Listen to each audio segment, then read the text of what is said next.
Bismillahirrahmanirrahim. Assalamualaikum warahmatullahi wabarakatuh. Waalaikumsalam warahmatullahi wabarakatuh. Oke, pada sore hari ini kami dari kelompok 4 akan mempresentasikan dari kelas ekonomi untuk bisnis dengan tema praktek penetapan harga. Oke, di kelompok 4 sendiri terdiri dari Mbak Hilda Mega Syahputri, saya Habib Imaduddin, dan juga ada Mas Rafni Setiawan. Selanjutnya, untuk penetapan harga akan dijelaskan oleh Mbak Hilda. Waktu dan jaringan kami persilahkan. Baik, terima kasih Pak Habib atas kesempatannya. Jadi penetapan harga di permasalahan kali ini adalah lebih condong ke harga produk, di mana harga produk ini merupakan faktor terpenting suatu perusahaan untuk bertahan dan juga bersaing. Kemudian harga produk juga merupakan komponen yang dapat mempengaruhi laba secara langsung, di mana laba yang akan diperoleh perusahaan ini nantinya akan sangat berpengaruh terkait penetapan harga gitu. Kemudian pada sudut pandang permintaan atau dari sudut pandang konsumen, penentuan harga produk akan mempengaruhi jumlah produk yang diminta oleh masyarakat. Apabila harga suatu produk semakin tinggi, maka kecenderungan masyarakat enggan untuk membeli produk tersebut. Kemudian dari sudut pandang penawaran atau sudut pandang produsen, penentuan harga suatu produk akan mempengaruhi jumlah produk yang ditawarkan oleh perusahaan. Hal ini berkaitan dengan jumlah produk yang ditawarkan oleh perusahaan dapat mempengaruhi biaya produk. Next, selanjutnya. Adapun rumusan masalah dari presentasi kelompok kami adalah yang pertama, apa saja metode yang digunakan dalam menetapkan harga, kemudian bagaimana penentuan harga dalam pasar yang mapan, kemudian yang terakhir apa yang dimaksud dengan diskriminasi harga. Adapun tujuan dari presentasi ini adalah untuk mengetahui metode yang digunakan dalam menetapkan harga, kemudian untuk mengetahui penentuan harga dalam pasar yang mapan, dan juga untuk mengetahui diskriminasi harga. Metode biaya ditambah dengan laba yang diinginkan. Metode ini dikenal sebagai cost plus pricing methods, di mana metode ini merupakan metode yang paling sederhana, yakni ketika produsen menetapkan harga produknya dengan cara biaya per unit ditambah dengan laba yang diharapkan. Secara sistematis untuk formula dari cost plus pricing methods ini adalah harga jual sama dengan biaya per unit ditambah dengan laba yang diharapkan.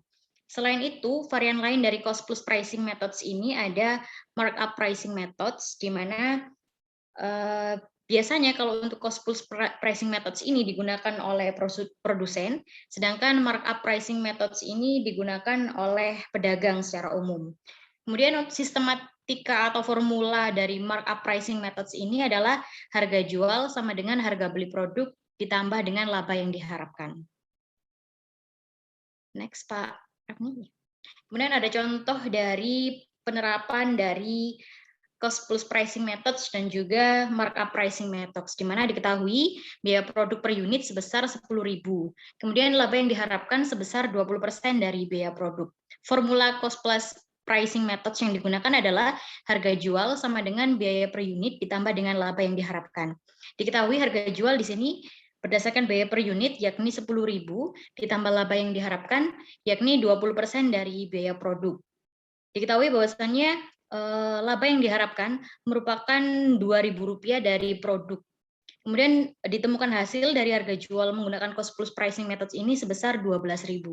Kemudian untuk penggunaan markup pricing methods diketahui bahwa harga jual sama dengan harga beli produk ditambah dengan laba yang diharapkan.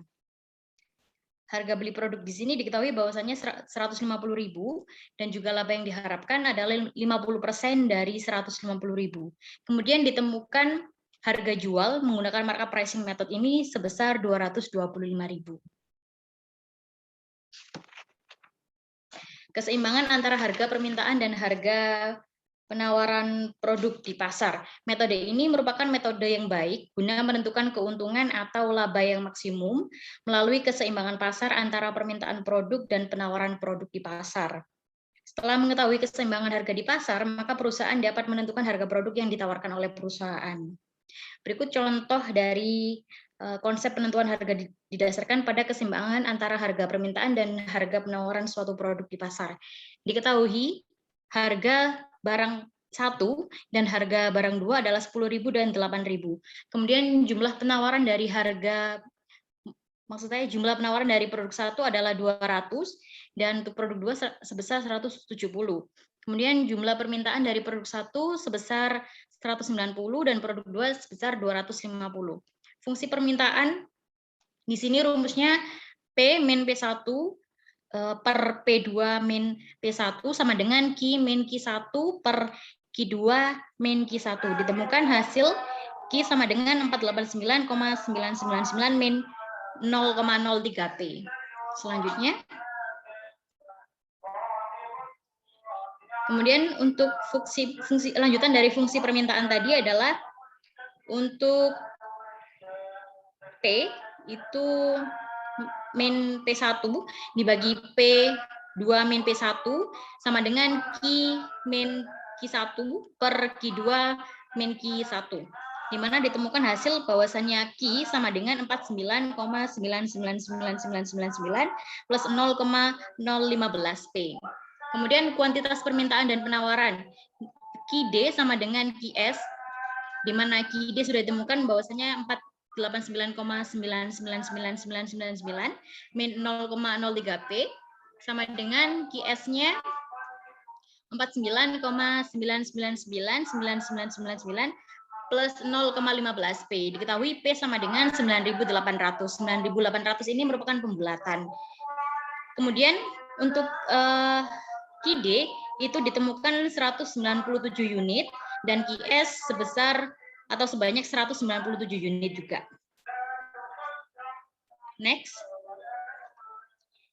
Jika diasumsikan biaya per unit produk adalah 5.000, maka laba yang diperoleh adalah laba sama dengan penerimaan total atau TR dikurangi dengan biaya total atau TC.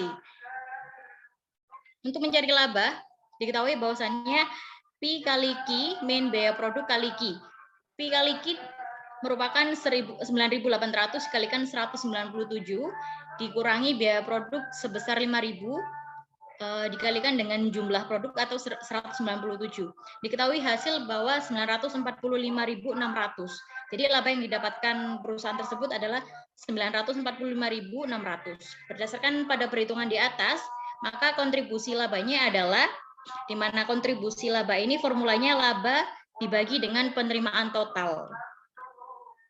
Di mana laba sudah diketahui bahwasannya 945.600 dibagi dengan 1.930.600.000 dikalikan 100% sama dengan 48,98%. Next, kemudian untuk metode marginalis pricing pada keadaan ketidakpastian akan dijelaskan oleh Rafni Setiawan.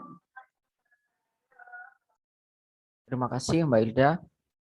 Dan selanjutnya adalah metode marginalis pricing pada keadaan ketidakpastian. Yang pertama, penggunaan taksiran kurva, permintaan, dan biaya marginal atau MC. Metode ini menggunakan taksiran fungsi permintaan untuk menentukan penerimaan marginal. Kemudian jika diasumsikan bahwa biaya marginalnya konstan pada kisaran output tertentu dengan menetapkan MR sama dengan MC, maka perusahaan dapat menentukan jumlah produk dan harga pada produknya tersebut. Contohnya, diketahui bahwa jumlah produk sama dengan min 0,5 P plus 70, kemudian biaya totalnya adalah 2Q kuadrat dikurangi 35Q plus 250. Jika diinginkan mengetahui jumlah produk dan harga produknya, maka cara perhitungannya adalah sebagai berikut. Yang pertama, Q sama dengan min 0,5 P plus 70. 0,5 P sama dengan 70 min Q, kemudian diketahui bahwa P sama dengan 140 min 2Q. Nah, selanjutnya adalah TR-nya sama dengan P kali Q, ketemu hasil sama dengan MR 140 min 4Q. Kemudian TC-nya sama dengan 2Q kuadrat min 35Q plus 250. Maka MC sama dengan 4Q min 35. Dari hal tersebut, maka diketahui bahwa MR sama dengan 140 min 4Q dan MC-nya 4Q min 35. Maka ketemu hasil Q-nya adalah 22 unit. Kemudian pada harganya 140 min 2Q sama dengan 140 min 2 kali 22 unit, maka ketemu 96. Maka dari itu laba sama dengan penerimaan total dikurangi biaya total dengan hasil 1.664. Kemudian yang kedua adalah penggunaan taksiran elastisitas harga dan MC. Metode ini menggunakan elastisitas produk untuk menentukan harga suatu produk. Jika diketahui TC-nya adalah 2Q kuadrat dikurangi 35Q plus 250 dengan tabel harga dan output, harganya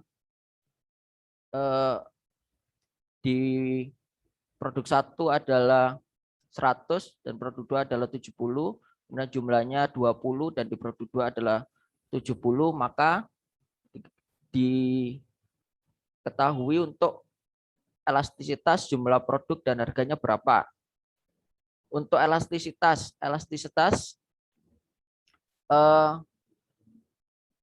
ketemunya adalah min 3,33, kemudian harga produknya tadi sama seperti yang di rumus awal, hingga ketemu hasil 1.808, kemudian jumlah produknya ketemu hasil 24 unit.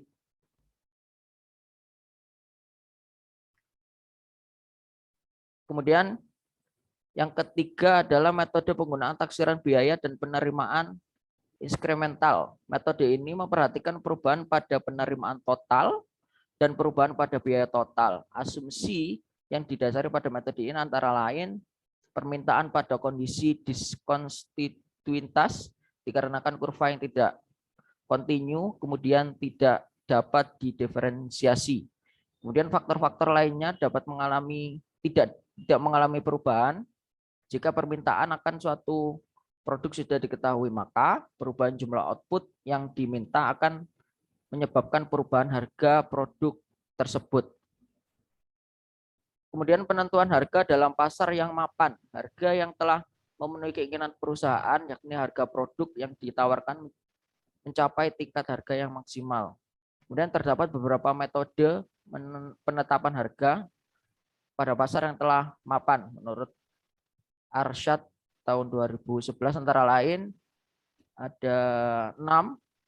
Yang pertama strategi posisi harga atau price positioning, kemudian strategi harga lini produk, kemudian menetapkan harga untuk menduga kualitas, kemudian penentuan harga untuk menduga kualitas, kemudian potongan kuantitas, dan terakhir adalah penetapan harga promosi.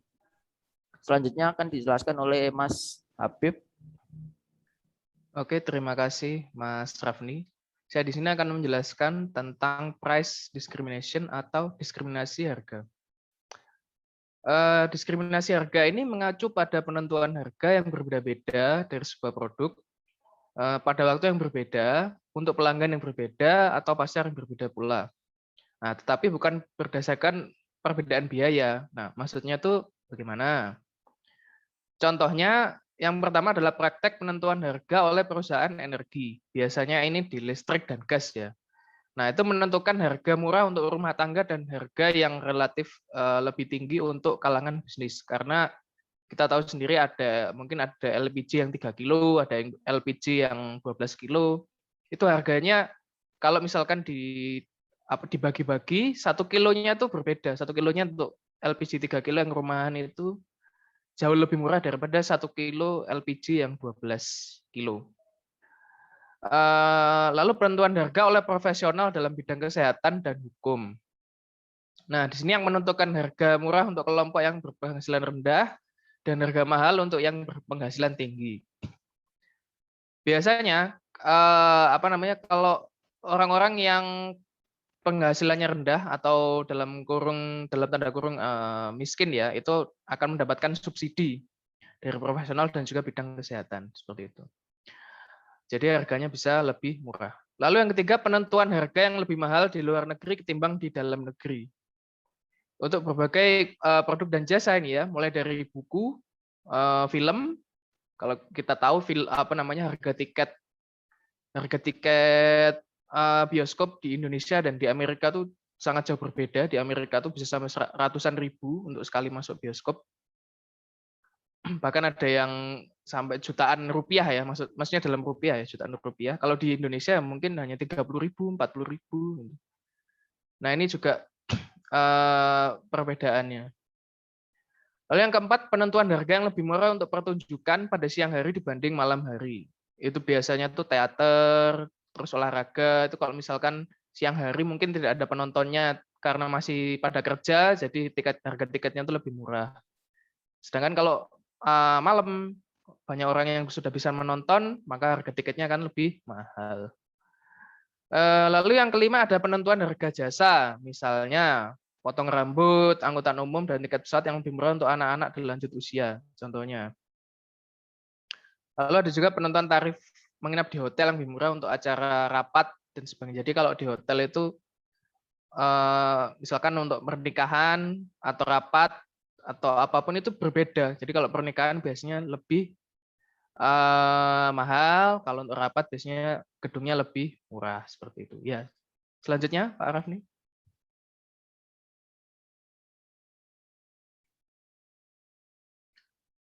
Lalu ada 3 kondisi yang harus dipenuhi agar sebuah perusahaan dapat menerapkan diskriminasi harga. Yang pertama, kemampuan mengendalikan harga produknya atau persaingan yang tidak sempurna.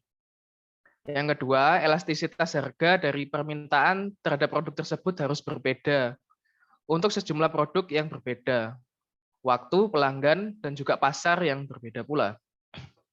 Lalu yang ketiga, perusahaan harus mampu melakukan segmentasi pasar. Jadi harus ada pengetahuan kapan produk atau jasa itu dikonsumsi, kelompok pelanggan mana yang akan mengkonsumsi, dan juga pasar itu harus dipisah-pisahkan. Jika tidak, pelanggan akan membeli dari tempat yang murah dan menjualnya kembali. Jadi ada opsi seperti itu ya. Sehingga menggagalkan upaya perusahaan untuk menerapkan diskriminasi harga. Jadi orang-orang dengan mungkin yang miskin itu kan dapat subsidi ya, dia malah beli, misalkan untuk beli minyak, dia beli minyak dengan harga yang murah, malah dijual lagi. Nah itu ada resiko-resiko seperti itu. Jadi perusahaan harus mampu melakukan segmentasi pasar. Selanjutnya, ada 3 jenis diskriminasi harga. Yang pertama adalah diskriminasi harga derajat pertama atau first degree price discrimination. Ini berkaitan dengan penjualan tiap unit produk secara terpisah dan mengenakan harga setinggi mungkin. Dengan melakukan hal itu, perusahaan menguras seluruh surplus konsumen dari konsumen dan memaksimalkan penerimaan serta laba total yang diperoleh dari penjualan produk tersebut. Yang kedua ada diskriminasi harga derajat kedua atau second degree price discrimination. Ini mengacu pada penentuan harga per unit yang sama untuk sejumlah produk tertentu yang dijual pada setiap pelanggan. Kemudian memberikan harga yang lebih murah untuk setiap tambahan produk tersebut. Misalnya, tarif telepon semakin menurun setelah 10 menit waktu berbicara. Gitu ya. Lalu tarif listrik tergantung pada besaran daya dan konsumsi harian. Lalu diskon atau poin yang diberikan oleh pengguna kartu perdana yang memenuhi syarat tertentu. Contohnya. Yang terakhir ada diskriminasi harga derajat ketiga atau third degree price discrimination. Ini mengacu kepada penentuan harga yang berbeda-beda untuk produk yang sama dalam pasar yang berbeda. Hingga penerimaan marginal atau marginal revenue-nya dari unit terakhir yang dijual dalam setiap pasar sama dengan biaya marginal untuk menghasilkan produk tersebut. Nah, contohnya diskon untuk misalkan murid sekolah, mahasiswa, atau karyawan. harga paket wisata di peak season dan off peak season. Lalu harga spesial restoran saat misalkan jam sepi, misalkan jam sore seperti itu ya. Selanjutnya Mas Rafni. Oke, kesimpulannya di sini harga produk merupakan komponen yang dapat mempengaruhi laba yang akan diperoleh perusahaan secara langsung. Pada sudut pandang permintaan atau sudut pandang konsumen, penentuan harga produk akan mempengaruhi jumlah produk yang diminta oleh masyarakat. Sedangkan pada sudut pandang penawaran atau sudut pandang produsen, penentuan harga suatu produk akan mempengaruhi jumlah produk yang ditawarkan oleh perusahaan. Penetapan harga dapat dinilai dari dua sisi, yaitu sisi ekonomis dan juga sisi non-ekonomis. Dari sisi ekonomis, memiliki kelebihan, yaitu perolehan laba, sedangkan kekurangannya adalah daya saing. Kalau dari sisi non-ekonomis, itu memiliki kelebihan dalam menjaga citra perusahaan, sedangkan kekurangannya adalah perlu biaya dalam mempertahankannya. Oke, mungkin begitu presentasi dari kami kelompok 4 untuk penetapan harga. Jika ada pertanyaan nanti mungkin bisa langsung diajukan ke grup WA gitu ya. Oke, terima kasih. Kalau ada kesalahan kami mohon maaf, kelebihan hanya datang dari Allah. Terima kasih sekali lagi untuk Bu Diah yang sudah membimbing kami. Dan terima kasih pada teman-teman yang sudah memperhatikan. Assalamualaikum warahmatullahi wabarakatuh.